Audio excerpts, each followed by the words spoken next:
Hello, this is Janae from the Conscious Community Podcast and Conscious Community Magazine. We wanted to let you know that we have sponsorship packages available. If you are interested in sponsoring this podcast, please email Spencer at SPENCER@consciouscommunitymagazine.com or call or text 630-492-0831. 630-492-0831. Thank you very much for listening. We appreciate all of you. And we are so grateful for your continued support. Please rate, review, and share Conscious Community Podcast with your friends. Thanks again. Now to our episode. Welcome to the Conscious Community Podcast. This episode, we're speaking with Matthew Dix, who wrote the book Storyworthy. He's a teacher and a 36-time Moth Story Slam champion and a 5-time Grand Slam champion. So we'll be talking about storytelling and this book that he just came out with. Thank you very much for joining us, Matthew. Oh, thank you for having me. It's an honor. So I'm quite familiar with the Moth. I've been listening to the mostly in podcast form for many years, and I've heard many of your stories on there. Could you tell us a little bit about the Moth for people who aren't familiar and your involvement with that? Sure.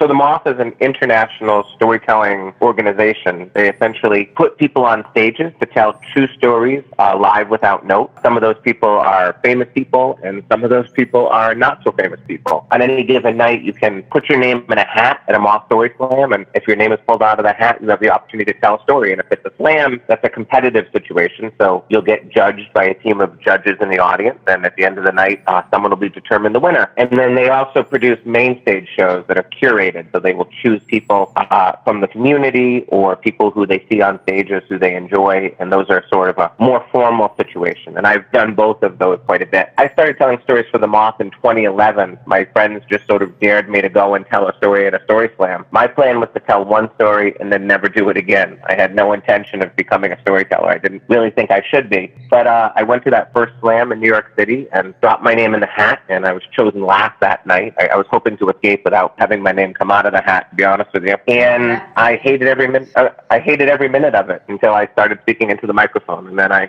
instantly fell in love. And I won my first slam, so that I was off in terms of the competition element of it, which appealed to me a great deal, to be honest with you. I'm just interested that you're a teacher, but then you also tell stories. I'm also a teacher. I'm a music teacher, and I think it's really interesting that someone who is a storyteller is a teacher. Do you find that the best teachers are also storytellers? I don't think that's necessarily true, but I think that if you are a good storyteller and you're a teacher, it's a great asset. You know, I teach 5th graders, 10-year-olds, and they're pretty much the worst audience I've ever stood before. So if I can keep them entertained with a story as I'm trying to teach them content, that's a great thing. So I do think the more effective teachers are people who share bits of their own lives with their students and keep them engaged through some stories along the way. One thing in your book I thought was really interesting is you talk about being vulnerable and putting yourself in the story and how important that is to relate to others. And I never really thought of that, but then I was just thinking about all the creative pursuits, really. When someone puts themselves in the story, you really feel where they're coming from and you empathize with them in ways that you don't if you're just being told about something. Yeah, I mean, if the person standing in front of you is telling a story about themselves, and that story is, expressing vulnerability and, talking about things that maybe not everyone typically speaks about, I think there are some inherent stakes in that moment. You're listening to a person be brave and be honest in a way that I don't think we often see in the world today. And so storytelling in places like the Moth and the show we produce here in Connecticut gives people a chance to stand on a stage and say things that they may want to say but really haven't had the opportunity to say. And the more honest we are and the more vulnerable we are on stage, I think the more we connect with our audiences. Storytelling is actually a concept I've been playing with a lot the last couple of years. I came from like a advertising and marketing background. When social media came around, I noticed that the traditional model of advertising, which going back, 100 years, has been pretty much to find something to make people feel insecure or afraid and then sell them a solution to it. I never really, ethically or morally agreed with that, and I thought that it was very transparently hollow in social media, like the kind of advertising slogans and commercial approaches that I'd seen for so many years in traditional media just really fell flat when you see them, go by in your news feed. When you look at the success stories on social media, I think that storytelling is a key component component of that. And that's something I've been kind of preaching the last couple of years, is that, as Janae said, showing that vulnerability, telling your story, bringing your audience along with you on the journey, from, if you've got a startup furniture company or whatever, starting in your garage and, your first bench that you made by hand, and you should take them on that story and you kind of build a narrative around it, that can be really effective, way to market a business or to promote an organization. And storytelling is I think the key skill set, that's the already existing, what would you call it? I don't want to call it an industry, but art that can be tapped into as far as like how to do this and do it right is to just tell a story about whatever it is that you're doing. And relating to what he's saying in your book, can you explain, I guess, relate that to why a book about what makes something story-worthy is relevant to people who don't consider themselves storytellers? And you even say you can change your life through storytelling. Well, how can you do that? Yeah, I think what you said is very true.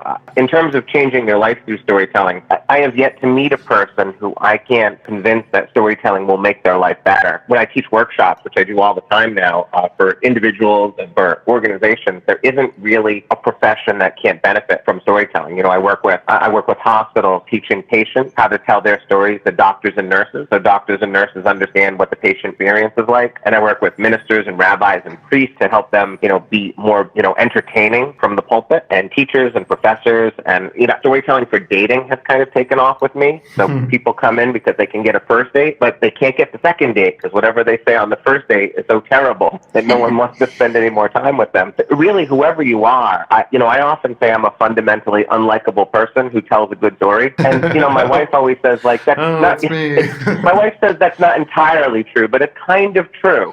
So you really can sort of change your life in terms of your relationship to other human beings, and doors open when you can tell a good story. I'm the worst golfer on the planet, truly. I am really not only a bad golfer, but I'm ugly to watch while I play. And yet I can play all the time. People call me to play every day because they know that when we go searching for my ball in the woods, I'm going to entertain them along the way. So, it really can help you in ways that I don't think people quite understand. I kind of think it's a good way to, going back to high school, I had this kind of philosophy that was the kind of life I wanted to live, was a life that would make a good story. So in choosing my path through life, I've kind of chosen to make it a good story so that I could tell good stories. Kind of just this kind of abstract idea that at some point there was going to be a book or a movie or something, or like even just on my deathbed looking back, I'd be able to be like, yeah, that was a pretty good story. Right. I do push back on that a little, though, and I tell people that you don't need to have any, fabulous moments in your life to tell a good story. I get sent to the Moth by my friends because they said I've had the worst life of anyone they know, which isn't true. It's not a nice thing to say. But I was arrested and tried for a crime I didn't commit. I spent time in jail. I was homeless for a period in my life. I've actually died twice and been brought back to life by CPR both times. And that's why I thought I was going to be a good storyteller. But it turns out that the stories that people are drawn to the most are simple moments in our lives, because you can't necessarily connect easily with a story about me going through a windshield when I'm 17 and dying on the side of the road, because you haven't experienced that. But if I tell a small story about a meaningful moment that I had with someone, and I understand how to craft that into something that's entertaining and engaging at the same time, those are my most requested stories, and not the ones about the big, amazing things that have happened to me. Most people want the small stories from me. I think that's interesting. It's like how, the power of myth, they talk about there's these myths and they keep repeating themselves. Maybe that's one of the things we look for in another person's story, is where it reflects our story, so we understand ourselves better too. I know you mentioned that people don't care, they don't relate to a folk tale in your book, and I thought that was an interesting way to think of it. And then I think of this thought, the difference between a myth and a folk tale, because I think they do relate to myths, and I think that when you tell a good story, you're telling a myth, if that makes sense. Yeah, you're sort of mythologizing yourself to a degree. Although a folktale is going to always end on a positive note. We're going to learn about a character who probably didn't exist, and we're going to learn something about life in the process. But again, if that person's not standing in front of me, it's really just a fictional character that I don't have to believe in. And a story doesn't necessarily have to have a positive or a happy ending. In fact, I love stories that don't have those positive and happy endings, because so often in life, it isn't positive and happy. And when someone is willing to say, not everything in my life is positive and happy, and in fact pretty sad sometimes or difficult, that also connects people in a meaningful way. We often alone in our misery or alone in our struggle. And when someone else is willing to share that with us, it's a nicer place to be when you know you're not alone. Absolutely. I took French in school, and we'd watch movies that were French movies, and the teacher would say, we'd say, why does this have such a terrible ending? I'm like, well, it's life. The French make movies about life. They don't make movies about telling you everything's going to be okay, because sometimes bad things happen. So it's like, yeah, we got to tell the French movies as well as the American hero pictures, right? Yeah, if you've had a baby, you know right away that the people who are appreciated the most, the parents that, newborn parents appreciate the most, are the ones that say, oh yeah, it's terrible. Like, children are rotten a lot of the time, It's the parents that walk around and talk about their babies being precious little gems that never do anything wrong. We really don't like those human beings. Like, those are not parents we ever want to hear from. We don't want to hear only complaint, but we really want to make sure we hear that, yes, my child also will not poop without me in the room, or yes, my child only eats cheese and apples, Because a lot of times you end up thinking that you're the only bad one until someone's willing to be brave enough to share some vulnerability and truth. Absolutely. Yeah, I think that's really cutting to the heart of what I've been struggling to communicate, is that word vulnerability, that there is, I don't know if it would say a certain kind of person or a certain cultural norm in our society that, like, showing vulnerability is like showing weakness, and you're supposed to put on this facade of everything's fine, there's nothing wrong with my world, look at my house, look at my car, look at my career, and I think that a lot of the toxic elements of our society are based in this idea that you're always supposed to put on this facade. And on the one hand, it's all fine and good to have a good career and a car and a house. On the other hand, like, when you're hiding, really, toxic elements of your life, it just allows those things to fester and grow and get worse and worse. And I think that kind of the storytelling aspect of saying, hey, look, I'm not perfect. I've been through this. I've been through that. Failed out of trigonometry or whatever, or, like, whatever setbacks you've had in your life, showing that you have those vulnerabilities and that you're human too, and you have foibles and mistakes, I think is healthy. It's very, very validating when you see somebody who's, rich and famous and successful, like when you're listening to some of these Moth stories and you see some celebrity on there and they're relating all their very human and relatable moments, and you're like, oh wow, I don't have to have a 4.0 and perfect SAT scores and never make a mistake and go to just the right school and do everything perfectly in order to be successful in life. And I think that myth is really destructive. Maybe there's some people who are successful who are like that, but then there's a lot of people who are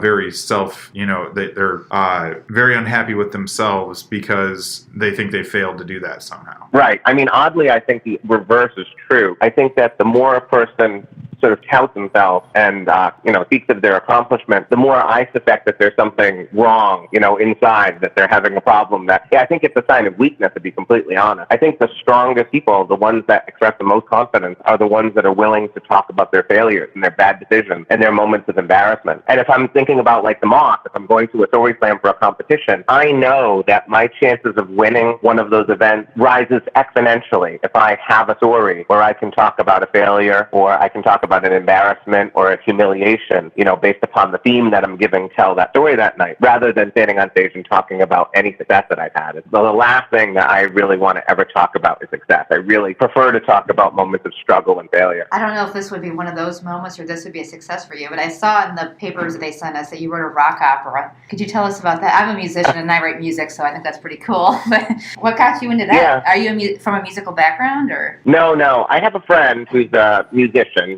He's a music teacher. He was a music teacher in our school, the instrumental music teacher. And he came to me one day and he said, I have an idea for a rock opera. I've written 8 songs. They're all rock songs with opera, sort of based on a real opera song. And he said, I can't write words. I can't write the book to it. I don't know how to write a story, and I'm a novelist, so he knew that. So he said, would you like to write the story to go along with my songs? And my initial thought was, no, I have no interest in this and I don't know anything about it. But I have a personal philosophy of always saying yes, because I believe a yes can eventually become a no if necessary. But by starting with a no, you close the door on offers. Yeah, I hear all the time people say, like, we have to learn to say no. And I think we have to learn to say yes, and then, if necessary, follow that with a no. But don't close the door initially. So I said yes to him, and to his credit, because he's very collaborative, I heard the songs and his story idea, and I just thought it was all wrong. And so we created a process where we used his songs, but I wrote a story entirely different than what his plan was. And we created a system where I sort of ordered songs. So I'd be writing the story and I'd say, okay, I need a song here. Here's what I need to say. Here's the tone of the song. And then he would write it. And he was really great at that. And so we wrote that rock opera and had it produced locally. And he's still trying to get it into a festival. And since then, we've been writing musicals for tweens for summer camp. And those have been produced as well. So it's the same system where I write a story. And then when I get to the part where a song belongs, I tell him what the song needs to say and what tone it needs to have. And he's brilliant in that regard. So it's been wonderful. Oh, that's really... just by saying yes, in a way I didn't think I never thought I would do it. And I'm so glad I did. Oh, that's really fun. Podcasts are, I'm a biased audience member because I listen to a lot of podcasts. I think it's a great medium. I wish more people would listen to podcasts. I think it's a great way to multitask whatever your mindless, mundane task you're doing and learn constantly, whether you're commuting or whatever. You can throw on a podcast and learn about history or whatever. And the Moth is a perfect format for podcasts. It's spoken word, so it translates very easily to that. Is there other places that you could see storytelling? It used to be such a central thing in human culture, but I feel like it's kind of verbal storytelling has kind of fallen by the wayside. Is there other places that you could see storytelling, not necessarily to complement some job or whatever, but just actually kind of like the Moth does, where they're actually telling personal stories? Is there other ways you could see that coming back into our society, other ways that we could work that back in? Yeah, happily, I believe that based upon the work that I've been getting and truly the nonstop work I get now, I think people are really starting to recognize the value of storytelling. I'm sorry. I'm also, by the way, a huge fan of podcasts and produce you myself, so I'm with you on I'm constantly listening to a podcast. I think that the part of storytelling that always is the simplest and I believe the most powerful is just in personal communication.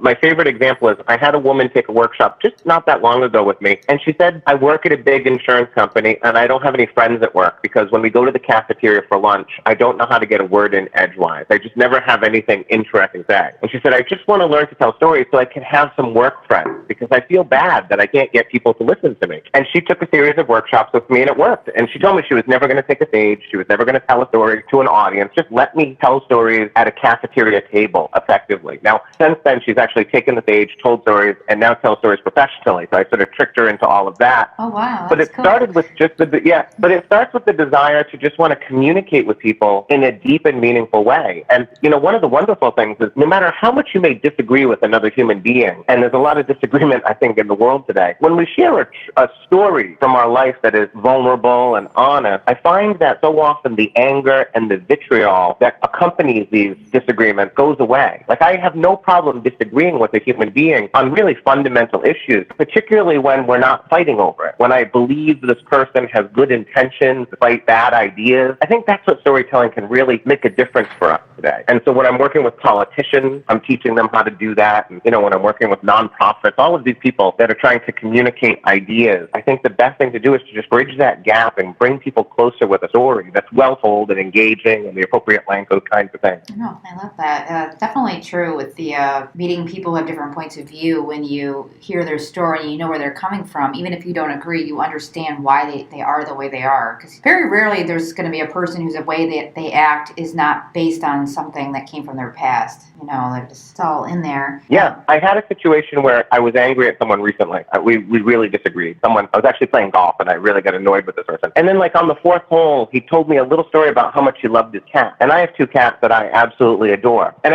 right there, I decided I wasn't angry with him anymore. I thought, I still think he's wrong. I think his ideas are misguided. I actually think that if he continues along the path, it's not going to be good for the world in a lot of ways. But he loves his cat, and I love my cat. So we can't be that far apart. And the rest of the round of golf was beautiful. We continued to have a disagreement, but it was cordial and polite and appropriate. And it was because he expressed an odd moment where he said, I just really love my cat, which is not something you usually hear from a big guy on a golf course. So, I think that is the value that comes when we're willing to be vulnerable and to share something personal and meaningful.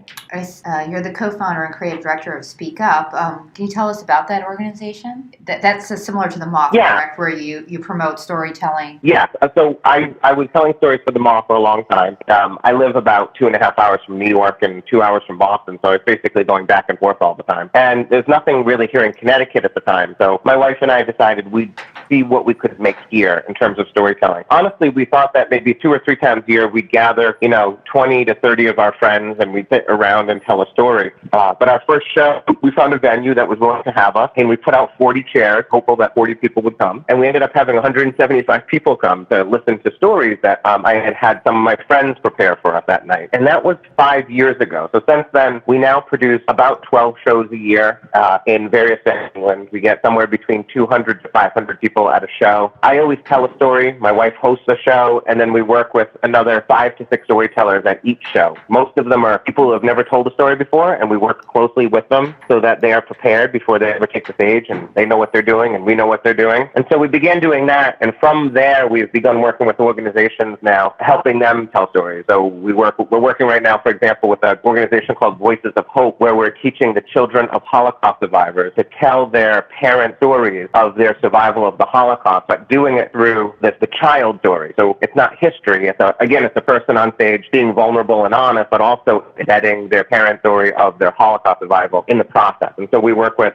you can't imagine how many organizations that reach out to us, whether it's a university or a hospital or a rabbi or, nonprofit. Everyone is sort of catching on to this idea. Essentially, it started with us producing shows and putting regular people on stages, giving them an opportunity to share their stories and to train them to do it in a way that makes them successful. I think you touched on a point. I've been watching the Ken Burns Vietnam War documentary, and you touched on a point there that I think this may be a broad generalization, but the World War II experience and the Holocaust is something that generated a lot of stories, and there was a lot of veterans who came back who saw the camps and survivors of the camps who came back and told their stories, and I think it was very deeply embedded in the psyche, not only this country but other countries, just how terrible an experience that was. And as that storytelling, that verbal tradition, allows us to pass those things on to the next generation, for a very long time was a very embedded part of the culture. Like, this is not something we ever want to happen again. And that storytelling is part of the process that enables us not to make the same mistakes over again. And then by contrast, you look at Vietnam, and I know my experience studying history in school was that it was just always very much glossed over. Nobody wanted to talk about it. It was very traumatic. There was still a lot of very highly charged political views of it, and so we just didn't talk about it, and a lot of the veterans didn't talk about it. And then you look at our experiences in Iraq and Afghanistan, it seems to me like we have made the same mistake because we didn't tell the stories about it. And, that may be a not strictly factual analysis of the situation, but I think that is one of the, very crucial roles that something like storytelling has to a society, that it may be hard to quantify, it may be hard to put in a database, but it has very real world effects. Yeah, my father was in Vietnam, and just last year I heard his first Vietnam story ever, and it was a 4-minute story about his experience, one experience he had, and I'm not exaggerating in any way to say that story made me understand my father in a way that I have never understood my father, and it was just based upon one horrific thing that he experienced in Vietnam. And it also allowed me to forgive him for sort of being absent from my life, to be honest. For most of my life, I haven't really known him, but I hear that story about what he went through and what he experienced, and my heart just opened to him in a way it had never opened before. And I agree with you. I think part of the problem is we have this toxic masculinity where the idea is you're going to go to war and we don't talk about it because we're tough, and we're not going to cry about things. We're going to go and we're going to do our job and come back and continue on with life, when really, I agree with you, what we really need to do is to come back and talk about what we've seen and what we've done and what has happened so that we don't repeat these mistakes. It's absolutely true. My grandfather, I remember him telling a story about World War II, about lying, in the ground in Australia, praying that he wouldn't die, crying, not having food for days. And my dad says, well, my dad never talked about the war. And that would, had been my dad's whole life. And this was probably 15 years ago, so 45 years or something. And his dad had never said anything about the war. And then it's like I saw something in my grandfather, and he's tearing up that I never saw in him before, and saw his vulnerability because he never showed it. I believe that we're probably less likely to go to war if people talk about stories like that, if we know really what it is, like what you're saying, this toxic masculinity. Yeah, or you take first responders, law enforcement, EMS. There's a culture there. I've had many friends who have worked in those areas, and there's a culture there that's very prevalent where you go to work and you experience these horrible things day after day after day, and you build a barrier between that and your home life, and you're not supposed to talk about it to your wife. You're not supposed. You talk about it to your shrink maybe, but you don't talk about it. You don't tell people the horrible things you experienced. And I think that, and with that toxic masculinity, a lot of times they do not go see a shrink, they do not go see a counselor, and they bottle it up, and that has consequences. And I think it's important for our society to know what people like that go through. Share that burden. You don't have to hide it. And I think that's part of the healing process. And then you let it out and you tell your story about what you experienced, and then it's good for you. It helps you be able to shoulder that burden better. It helps the people in your life understand you better and what you're going through. I don't think there's any merit to bottling it all up and pretending that you're so strong. That's showing vulnerability is ultimately makes you braver than trying to hide it. Yeah. The most remarkable thing that really has ever happened to me in storytelling is 4 times in my life I have stepped off a stage and a woman has approached me and told me about her miscarriage. And in all 4 cases, I was the one and only person she had ever spoken to about that miscarriage. And I thought it was crazy the first time it happened. And I called my wife, who experienced a miscarriage, and she told me it made total sense, because women unjustifiably walk around after a miscarriage thinking that somehow they are to blame, and it's a hard thing to talk about. But if I stand on a stage and I make myself vulnerable and open to them, and then I'm a person they can sort of dump a secret on and talk about it, but then not have to see me the next day, so that makes it a little easier too. I think that those are the kinds of things that we walk around, these burdens as you describe them, is true. Storytelling can take a lot of forms, but quite often one of those forms is revealing secrets that we've been carrying for a long time, and that really can help a person. I think it's a wonderful thing. Have you ever done workshops in therapeutic situations, for example, for the VA or something like that? I could see that having a lot of benefit. Yeah, I haven't done those, but I've done workshops for Yale, for their school of psychiatry. So I'm working with psychiatrists to teach them about stories, so that as they're talking to their patients and helping them, you can sort of recontextualize your life a bit through storytelling. You can find beginnings and ends that you don't really think exist in your life. So rather than sort of like the long slog that people sometimes view as their life, or the constant struggle, if you can find those moments of clarity and those sort of beginnings and endings and moments of joy that sometimes just get lost in the mess, that can really be helpful to people. I know personally I have told stories where the process of finding and crafting and delivering the story has helped me deal with an issue in my life that was otherwise, unresolved and plaguing me. But I stand on a stage, I tell that story, and suddenly, I can move past that moment, sort of put it in a form that other people can listen to and I can understand a little bit better. So I think it's very valuable. But I haven't done it therapeutically yet, except for when working with those psychiatrists. I guess with the patients, though, I've worked with patients at Yale New Haven. They're talking about their experiences, and then they're telling those experiences to doctors and nurses. I guess that's slightly therapeutic, but not in the way you've described. I think it could be a whole other field of therapy, storytelling therapy, like a type of art therapy, really.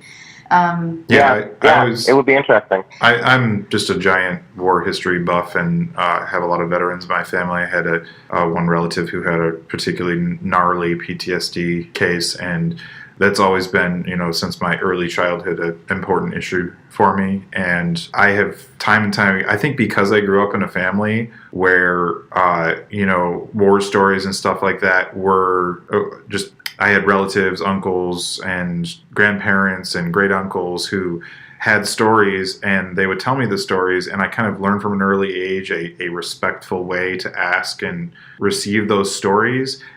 For some reason, through my whole life, I've had old men with, USS Indiana hats telling me their stories. And the thing you hear from veterans a lot is you don't just walk up to somebody who's a veteran and say, oh, do you ever kill anybody? There's a respectful way to approach somebody and ask them about their service, and they will tell you those stories. And I think it is very therapeutic to be able to feel. I know the Vietnam experience was extremely traumatic because there was so much vitriol thrown at service members. So they were real hesitant to say anything about their experience for a long, long time. And I think that the same is probably true today. But as far as PTSD and recovering from having been in war and coming back to society, I think that storytelling is a a real potential there. There is a podcast that is focused around storytelling from veterans. Any veterans organizations or anything out there, I think that would be a good thing worth looking into as far as doing something like a story slam in the context of their own work. Yeah, I agree. I suffer from PTSD myself. I was the victim of a horrific robbery when I was younger, and it's something you never really get rid of. But I've told that story of the robbery, which I never really thought I'd ever be able to speak out loud, even to an empty room. I couldn't say the word for years, decades, really. But I've now stood on stages and told that story to 1,000 people at a time. And the remarkable thing is every time I say it, it gets easier, which is really what a lot of therapy for PTSD is. It's the ability to speak about, the trauma that you experience. And so storytelling has really helped me in that regard with that struggle that I've had all my life. My wife can confirm that it's helping me just because I wake up less frequently screaming and have fewer nightmares and terrible things like that. So although it's difficult, it's probably my most difficult story to tell on stage. It's a story I always look to tell on stages when possible because I know how much it's helping me, get past that moment in my life. Well, what's the biggest mistake people make when telling a story? The biggest mistake? Yes. I think the biggest mistake people make is that people believe that stories are a series of events that took place in their life that they're now going to recount for you. The classic one is someone who says, "Let me tell you about my vacation." It turns out no one's actually wanted to hear the next sentence of that story ever in their lives. No one really wants to hear about your vacation. But that's what people think. A bunch of stuff happened to me, and therefore I'm going to tell that story. When really, a real story is just about a moment in our life. It's what I call a 5-second moment because I believe it happens over the course of 5 seconds or less. So we're just looking for moments of either transformation or realization. Either I changed in some small or big way, or I realized something about the world, or about myself, or about my spouse, or about the way I think about something. And it's just those tiny moments. It's the moment you fall in love, or the moment you fall out of love, the moment you realize your mother was right all along, and you're never going to admit it to her, but in your heart you know that it's true. It's just the things that your child does to you that makes you suddenly understand love in a new way. It's when a guy on a golf course says, "I love my cat," and you realize this guy is not so bad after all. Maybe this is an okay. So if we make our stories about those moments and we aim everything in the story at those moments, like that's the purpose of the story, now we can have something that really reflects meaning and connection and vulnerability rather than here's some stuff that happened to me or let me recount my workday with you. Nobody really wants that. So we're just looking for moments, not big collections of themes. One thing that's come to mind when I think about storytelling is that reality really isn't a narrative. It seems that way maybe I think we all have an internal narrative, this kind of, first I was born in Indiana and I, lived there till I was 8 and then I moved to Wisconsin and then I was in high school and then I graduated and I went to college in Iowa and, people have constructed this kind of linear narrative of their life, but reality is really, and first of all, their memory is wrong, that most people's remembering of things is not accurate.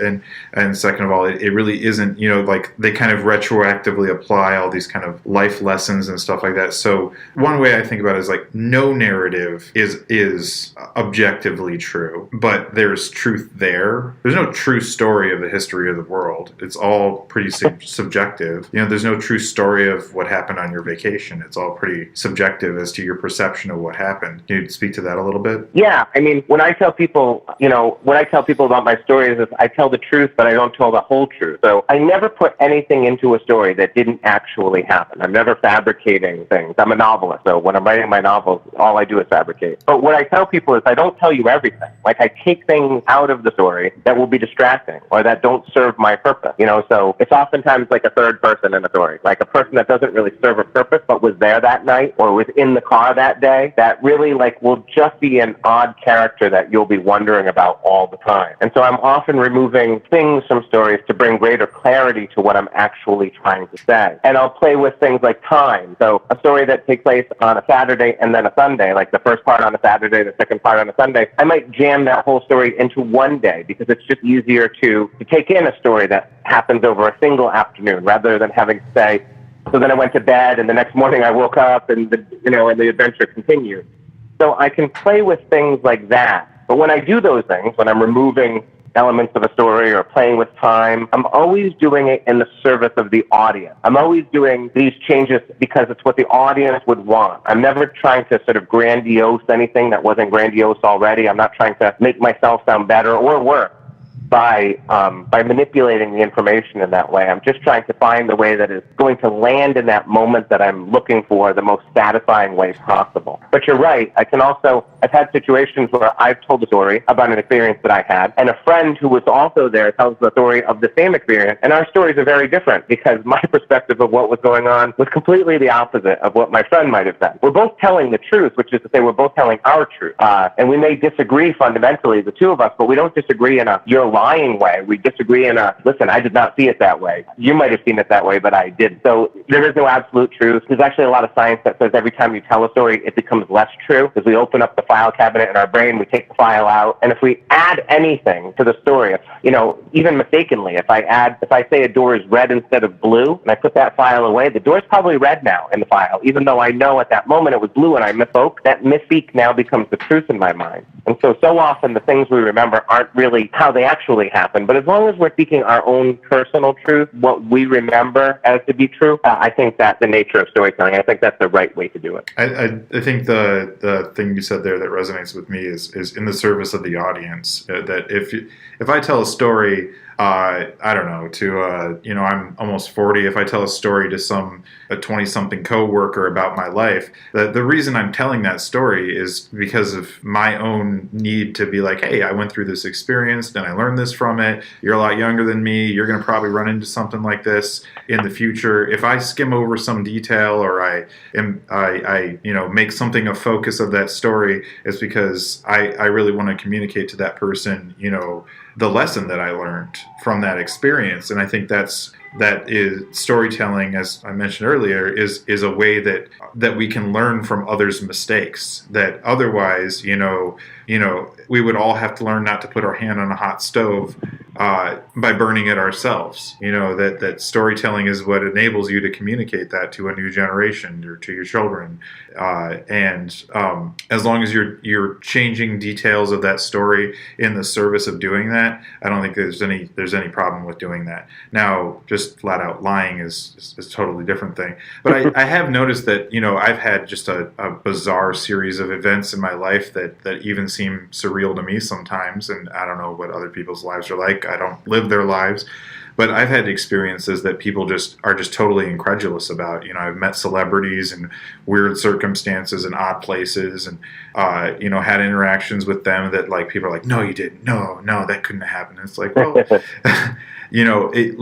you got to realize that when I tell just that story of that experience with that celebrity, that sounds really grandiose. But like in the context of the experience, it was like no big deal at the time. It was like, oh, that's what's his name, just happened to run into, those people exist in reality too. Sooner or later, normal people cross paths with them. They cross paths with normal people all day, every day.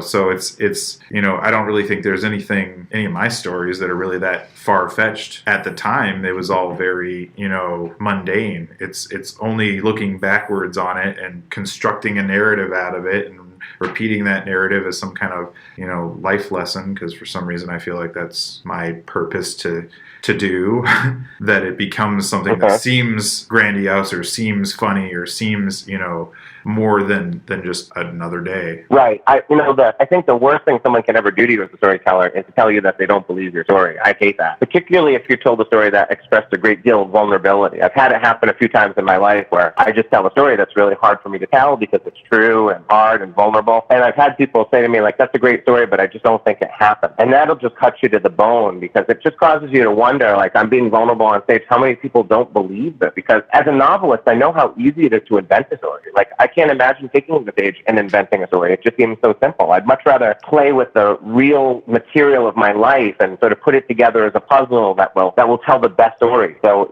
I despise people who doubt storytellers. That is not to say I haven't doubted stories in my time. I've heard stories that I thought in my head, well, that did not happen. I am quite sure of it. But I've never spoken those words out loud to someone because I think it's a terrible thing to say. And what if I'm wrong? What if that crazy thing that they just described really did happen because the world was a strange and wonderful place and and these things do occasionally happen in ways that we can't expect. So, I'm always careful about that, but I understand. I also think that good storytellers can take simple moments, sort of boring moments, and make them sound more extraordinary than they really are. I'm often telling a story and people go, "Wow, I can't believe that happened to you." And then I say, "Well, what really happened to me is," and I summarize the story in 2 sentences. And I say, "That's really all I just told you. I just gussed it up with some great story craft." And then they realize, "Oh, you're right. That wasn't that big of a deal, but the way you told it made it feel like a big deal." And so that's the burden that a storyteller carries too, where we can sort of make almost anything sound interesting. My wife says Matt can turn anything into a story, which is not true, but I understand what she's saying. And I have another friend who says Matt can pick up a rock off the ground and make that a compelling story, the process of picking up the rock, which is also not true, but there's truth in what they're saying, that I can make my life seem more extraordinary than it really is just because I can relate the events of my story in a compelling way. And so it suddenly feels like I have a much richer life than I really do. I'm just picking out little moments and making them entertaining and engaging. Well, it's been very great talking to you. We're getting a lovely conversation.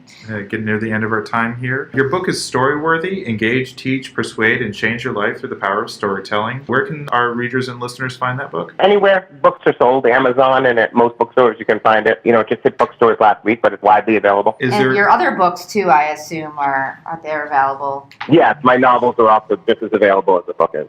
And then are there any other projects or blogs or websites? Podcasts that you'd like to tell people? Right. So I have a podcast. My wife and I produced a podcast. We just launched it with the book. It's called Speak Up Storytelling. And it is, over the course of the 5 years we've been running Speak Up, we record our stories. And so each week we broadcast one of those stories and we teach lessons off that story. So our goal is you're going to be entertained by the story that you're hearing, and then you're going to hear me offer a critique of the story, the things that storytellers are doing well and things that could improve, so that you can, by the end of the podcast, become a better storyteller yourself. So we do that at Speak Up Storytelling, where you can get it where you get every podcast. And then if they just go to my website, MatthewDick.com, I have a blog there. I blog daily so they can learn about, I talk about storytelling, but I talk about my anger with the political system right now quite a bit. And I talk about, I killed a bird on the golf course the other day. I wrote about that. You never know what I'm going to write about, but I blog there daily, and you can see where I teach workshop there and where my appearances are going to be on stages, things like that. You can find everything there. All right. Well, thank you very much, Matt. It's been great talking to you. Once again, his book is called Storyworthy. And is that it? Yeah. No, I'm all set. And the Speak Up podcast, correct? Speak Up Storytelling. Speak Up Storytelling podcast. All right. Thank you. Yes. And we'll let you know when this podcast Thanks, guys. comes out, and we'll be in touch with you. All right. That's wonderful. I really appreciate the time. Thanks so much for this. Have a great night. Bye. Okay. Thanks. You too. Bye-bye. Thank you for joining us for the Conscious Community Podcast. If you'd like more information about sponsoring this podcast or advertising with Conscious Community Magazine, in print or online, please email me at spencer@consciouscommunitymagazine.com. That's SPENCER, or call 630-492-0831.